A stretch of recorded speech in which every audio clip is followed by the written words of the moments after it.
বছরে বাংলাদেশ $25 বিলিয়ন সম্ভাব্য আয় বৃদ্ধির আশ্বাস দিয়েছে চীন দেশ থেকে। দেশের অর্থনৈতিক উন্নয়নের অংশীদার হচ্ছে কোন দেশ, আর সে দেশ থেকে কিভাবে আসবে বাংলাদেশে আয় বাণিজ্যের এত বড় সুবিধা?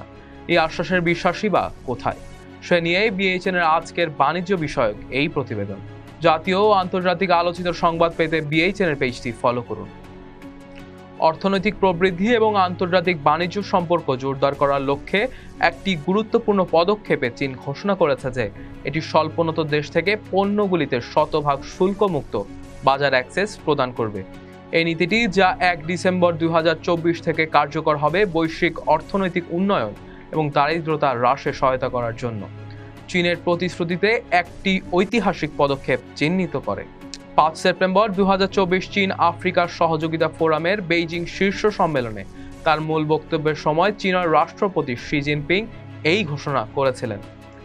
প্রেসিডেন্ট শি পারস্পরিক উন্নয়নের গুরুত্ব তুলে ধরে স্বল্পোন্নত দেশগুলির জন্য তার বাজার আরও খোলার জন্য চীনের উৎসর্গের উপর জোর দিয়েছিলেন। এই উদ্যোগটি 33টি আফ্রিকান দেশ এবং চীনের সাথে কূটনৈতিক সম্পর্কযুক্ত অন্যান্য স্বল্পোন্নত দেশগুলিকে উপকৃত করবে, যার মধ্যে বাংলাদেশ রয়েছে। বাংলাদেশের জন্য এই নীতিটি বিশেষ তাৎপর্যপূর্ণ। স্বল্পোন্নত দেশগুলোর একটি হিসেবে বাংলাদেশ এখন চীনে কোনো শুল্ক ছাড়াই তার সব পণ্য রপ্তানির সুযোগ পাবে। এটি বাংলাদেশের রপ্তানি খাতকে উল্লেখযোগ্যভাবে উৎসাহিত করবে বলে আশা করা হচ্ছে, যা এর অর্থনীতিতে একটি অত্যন্ত প্রয়োজনীয় উদ্দীপনা প্রদান করবে।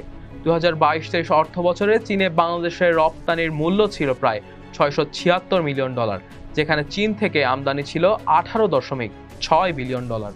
শুল্কমুক্ত প্রবেশাধিকার চীনের বাজারে বাংলাদেশি পণ্যকে আরও প্রতিযোগিতামূলক করে এই বাণিজ্য বৈষম্যের ভারসাম্য বজায় রাখতে সাহায্য করবে বলে আশা করা হচ্ছে। বাংলাদেশের বেশ কয়েকটি গুরুত্বপূর্ণ খাত এই নতুন নীতির সুবিধা পেতে প্রস্তুত। টেক্সটাইল এবং পোশাক শিল্প, যা বাংলাদেশের অর্থনীতিতে একটি প্রধান অবদানকারী, সম্ভবত চীনা ভোক্তাদের কাছ থেকে চাহিদা বৃদ্ধি পাবে। অতিরিক্তভাবে চামড়া ও পাট শিল্প, যেগুলি ইতিমধ্যে কিছু স্তরের শুল্কমুক্ত অ্যাক্সেস উপভোগ করছে, এখন সম্পূর্ণ শুল্কমুক্ত প্রবেশাধিকার পাবে, যা সম্ভাব্যভাবে উচ্চ রপ্তানির পরিমাণ ঘটাবে।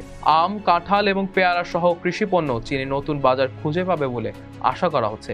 এই বছরের শুরুর দিকে চীন থেকে আম আমদানির আনুষ্ঠানিকতা সম্পন্ন করেছে এবং নতুন শুল্কমুক্ত নীতির সাথে অন্যান্য কৃষি পণ্যগুলিও তা অনুসরণ করবে। অর্থনৈতিক সুবিধার বাইরে এই নীতির কৌশলগত এবং কূটনৈতিক প্রভাবও রয়েছে। স্বল্পোন্নত দেশগুলিতে শতভাগ শুল্কমুক্ত প্রবেশাধিকার দেওয়ার চীনের সিদ্ধান্ত দরিদ্র দেশগুলির উন্নয়নে সহায়তা করার জন্য প্রতিশ্রুতিবদ্ধ একটি বড় বৈশ্বিক খেলোয়াড় হিসেবে তার ভূমিকার উপর জোর দেয়। এই পদক্ষেপটি সম্ভবত এই দেশগুলির সাথে চীনের কূটনৈতিক সম্পর্ক জোরদার করবে, সদিচ্ছা ও সহযোগিতার বোধ জাগিয়ে তুলবে। বাংলাদেশের জন্য নীতি শুধুমাত্র নতুন অর্থনৈতিক সুযোগ উন্মোচন করে না, বরং চীনের সাথে তার কৌশলগত অংশীদারিত্ব বাড়ায়। দুই দেশের সহযোগিতার দীর্ঘ ইতিহাস রয়েছে এবং এই সর্বশেষ উন্নয়ন তাদের সম্পর্ককে আরও দৃঢ় করবে বলে আশা করা হচ্ছে। বাংলাদেশে নিযুক্ত চীনের রাষ্ট্রদূত ইয়াও ওয়েন বিভিন্ন ক্ষেত্রে দ্বিপাক্ষিকভাবে বাংলাদেশের সাথে ঘনিষ্ঠভাবে কাজ করার জন্য চীনের অঙ্গীকারকে পুনর্ব্যক্ত করেছেন।